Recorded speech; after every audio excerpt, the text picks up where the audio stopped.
Hello, in front of me I've got Shark Attack R85HE. In this video I'll show you how to create custom light pattern.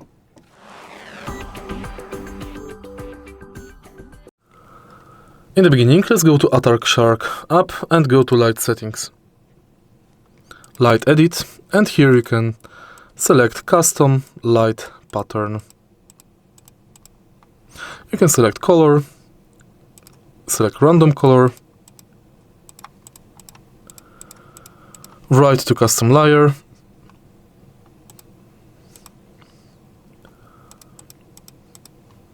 read from custom layer, and in the end you can save static light effect. Here are your works. If you find this video helpful, please leave like, comment and subscribe.